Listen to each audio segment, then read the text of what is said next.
ದೆಹಲಿಯ ವಿಧಾನಸಭಾ ಚುನಾವಣೆ ರಂಗೇರಿದೆ. ದಿನದಿಂದ ದಿನಕ್ಕೆ ದೆಹಲಿಯಾದ್ಯಂತ 3 ಪಕ್ಷಗಳಿಂದಲೂ ಕೂಡ ದೆಹಲಿಯ ಮತದಾರರನ್ನು ಓಲೈಸುವಲ್ಲಿ ನಿರತರಾಗಿದ್ದಾರೆ. ಈ ಮುಖಾಂತರ ದಿನದಿಂದ ದಿನಕ್ಕೆ ಚುನಾವಣಾ ಪ್ರಚಾರದ ಕಾವು ರಂಗೇರ್ತಾ ಇದೆ.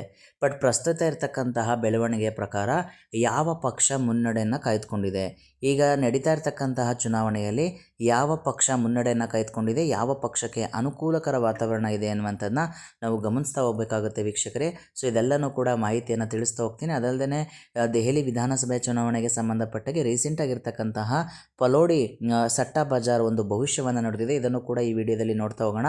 ಸೊ ಯಾರೇನು ನಮ್ಮ ಚಾನಲನ್ನು ಸಬ್ಸ್ಕ್ರೈಬ್ ಮಾಡ್ಕೊಂಡಿಲ್ಲ ದಯವಿಟ್ಟು ಸಬ್ಸ್ಕ್ರೈಬ್ ಮಾಡ್ಕೊಳ್ಳಿ, ಲೈಕ್ ಮಾಡಿ, ಶೇರ್ ಮಾಡಿ.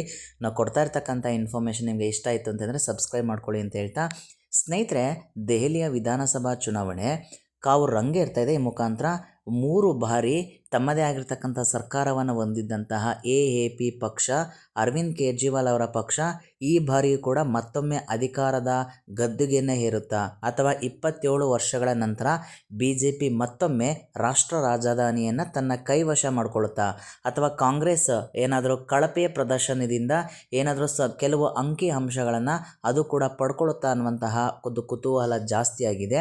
ಪ್ರಸ್ತುತ ಇರತಕ್ಕಂತಹ AAP ಸರ್ಕಾರದ ವಿರುದ್ಧ, ಅದರಲ್ಲೂ ಕೂಡ ಅರವಿಂದ್ ಕೇಜ್ರಿವಾಲ್ ವಿರುದ್ಧ ಕೆಲವು ಭ್ರಷ್ಟಾಚಾರಕ್ಕೆ ಸಂಬಂಧಪಟ್ಟ ಆರೋಪಗಳಿರುವ ಕಾರಣ ಅವರು ಕೂಡ ನ್ಯಾಯಾಂಗ ಬಂಧನದಿಂದ ಮುಕ್ತಿಯನ್ನು ಪಡ್ಕೊಂಡು ಅವರು ಕೂಡ ಜಾಮೀನಿನಿಂದ ಆಚೆ ಇದ್ದಾರೆ. ಪ್ರಸ್ತುತ ಇರತಕ್ಕಂತಹ ದೆಹಲಿ ಮುಖ್ಯಮಂತ್ರಿ ಅರವಿಂದ್ ಕೇಜ್ರಿವಾಲ್ ಅವರು ಕೂಡ ಅವರ ಸ್ಥಾನವನ್ನು ತ್ಯಾಗ ಮಾಡಿ ಅತಿಶಿ ಅವರಿಗೆ ಬಿಟ್ಕೊಡಲಾಗಿದೆ. ಈ ಮುಖಾಂತರ AAP ಅವರು ಕೂಡ ಒಂದು ರೀತಿಯಾದಂತಹ ಚುನಾವಣಾ ರಣತಂತ್ರವನ್ನು ಹೆಣೆದು ಈ ಬಾರಿಯ ಒಂದು AAP ಪಕ್ಷ ಮತ್ತೊಮ್ಮೆ ಅಧಿಕಾರವನ್ನು ತೆಗೆದುಕೊಳ್ಳಲೇಬೇಕೆಂಬ ಅಂತ ಕೆಲವು ತಂತ್ರ ಮತ್ತು ಪ್ರತಿತಂತ್ರಗಳನ್ನು ಮಾಡ್ತಾ ಇದೆ. ಅದಕ್ಕೆ ಸಂಬಂಧಪಟ್ಟಾಗೆ BJP ಕೂಡ 27 ವರ್ಷಗಳ ನಂತರ ಮೊಟ್ಟ ಮೊದಲ ಬಾರಿಗೆ ದೆಹಲಿಯಲ್ಲಿ 27 ವರ್ಷಗಳ ನಂತರ ಮತ್ತೊಮ್ಮೆ ದೆಹಲಿಯ ಗದ್ದುಗೆಯನ್ನು ಇರಬೇಕನ್ನುವಂತಹ ಕನಸನ್ನು ಕಾಣ್ತಾ ದೆಹಲಿಯಲ್ಲಿ ನರೇಂದ್ರ ಮೋದಿ ಅವರು ಕೂಡ ಪ್ರಚಾರ ಕಾರ್ಯವನ್ನು ತೊಡಗಿಸ್ಕೊಂಡಿದ್ದಾರೆ. ಜೊತೆಗೆ ಕಾಂಗ್ರೆಸ್ ಕೂಡ ಕಳೆದ ಬಾರಿ 2020 ವಿಧಾನಸಭಾ ಚುನಾವಣೆಯಲ್ಲಿ ಕೇವಲ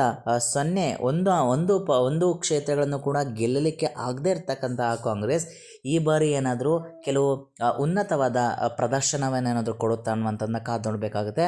ಬಟ್ ಪ್ರಸ್ತುತ ದೆಹಲಿಯ ವಿಧಾನಸಭಾ ಚುನಾವಣೆಗೆ ಸಂಬಂಧಪಟ್ಟಾಗೆ ಪಲೋಡಿ ಸಟ್ಟಾ ಬಜಾರ್ ಒಂದು ಭವಿಷ್ಯವನ್ನು ನೋಡ್ತಾ ಇದೆ. ಈ ಮುಖಾಂತರ AAP ಅತಿ ದೊಡ್ಡ ಪಕ್ಷವಾಗಿ ಹೊಮ್ಮತಾ ಇದೆ. ಈ ಮುಖಾಂತರ 35ರಿಂದ 39 ಕ್ಷೇತ್ರಗಳನ್ನು ಭರ್ಜರಿ 39 ಕ್ಷೇತ್ರಗಳನ್ನು ಗೆಲುವಿನ ಮುನ್ನಡೆಯನ್ನು ಕಾಯ್ದುಕೊಂಡಿದೆ AAP ಅನ್ನುವಂಥದ್ದನ್ನ ಹೇಳ್ತಾ ಇದೆ. ಜೊತೆಗೆ BJP ಕೂಡ 25ರಿಂದ 35 ಕ್ಷೇತ್ರಗಳನ್ನು ಗೆಲ್ಲಬಹುದು ಅನ್ನುವಂತಹ ಪ್ರಿಡಿಕ್ಷನನ್ನು ಕೊಡ್ತಾ ಇದೆ. ಜೊತೆಗೆ ಕಾಂಗ್ರೆಸ್ ಕೂಡ 3 ಕ್ಷೇತ್ರಗಳಲ್ಲಿ ಗೆಲುವನ್ನು ಸಾಧಿಸಬಹುದು ಅನ್ನುವಂತಹ ಒಂದು ಭವಿಷ್ಯವನ್ನು ಪಲೋಡಿ ಸಟ್ಟಾ ಬಜಾರ್ ನೀಡುತ್ತಾ ಇದೆ. ಈ ಮುಖಾಂತರ ದೆಹಲಿಯ ವಿಧಾನಸಭಾ ಚುನಾವಣೆಗೆ ಸಂಬಂಧಪಟ್ಟಾಗೆ ಯಾವ ರೀತಿಯಾದಂತಹ ಫಲಿತಾಂಶಗಳು ಹೊರಬೀಳುತ್ತೆ ಅನ್ನುವಂಥದ್ದನ್ನ ಕಾದು ನೋಡಬೇಕಾಗುತ್ತೆ. ಬಟ್ ದೆಹಲಿ ವಿಧಾನಸಭಾ ಚುನಾವಣೆಗೆ ಸಂಬಂಧಪಟ್ಟಾಗೆ ಚುನಾವಣಾ ಆಯೋಗವು ಕೂಡ ಫೆಬ್ರವರಿ 5ರಂದು ಮತದಾನವನ್ನು ಇಟ್ಟರೆ ಫೆಬ್ರವರಿ 8ರಂದು ಫಲಿತಾಂಶ ಹೊರಬೀಳ್ತದೆ. ಈ ಮುಖಾಂತರ ದೆಹಲಿಯ ಗದ್ದುಗೆಯನ್ನು ಯಾರು ಏರ್ತಾರೆ ಅನ್ನುವಂಥದ್ದು ಕೆಲವು ದಿನಗಳಲ್ಲಿ ಹೊರಬೀಳಲಿದೆ. ಬಟ್ ಪ್ರಸ್ತುತ ಸಟ್ಟಾ ಬಜಾರ್ನ ಪ್ರಕಾರ AAPಗೆ ಅಧಿಕಾರ ಗದ್ದುಗೆ ಹೇರುವ ಎಲ್ಲ ಅವಕಾಶಗಳಿದೆ ಅಂತ ಹೇಳಲಾಗ್ತದೆ. ಬಟ್ ಇನ್ನು ಕೆಲವು ದಿನಗಳು ಮತದಾನಕ್ಕೆ ಉಳಿದಿರುವ ಕಾರಣ ಯಾವ ಪಕ್ಷ ಹೇಗೆ ಮತದಾರನ ಸೆಳೆಯುತ್ತೆ ಅನ್ನುವಂಥದ್ದನ್ನ ಕಾದು ನೋಡಬೇಕಾಗುತ್ತೆ. ಇದು ಪ್ರಸ್ತುತ ಟ್ರೆಂಡ್ ಆಗಿರುತ್ತೆ ಸ್ನೇಹಿತರೆ. ಇದು ಮೇಲೂ ಹೋಗ್ಬೋದು ಅಥವಾ ಕೆಳಗೂ ಬರ್ಬೋದು, ವೇರಿಯೇಷನ್ ಕೂಡ ಆಗುವಂಥ ಅವಕಾಶಗಳಿದೆ. ಕಾದು ನೋಡಬೇಕಾಗುತ್ತೆ. ಯಾರೆಲ್ಲ ನಮ್ಮ ಚಾನಲ್ ನೋಡಿದ್ರು, ಈ ವಿಡಿಯೋ ನೋಡಿದವ್ರಿಗೆ ಧನ್ಯವಾದಗಳು. Thank you so much.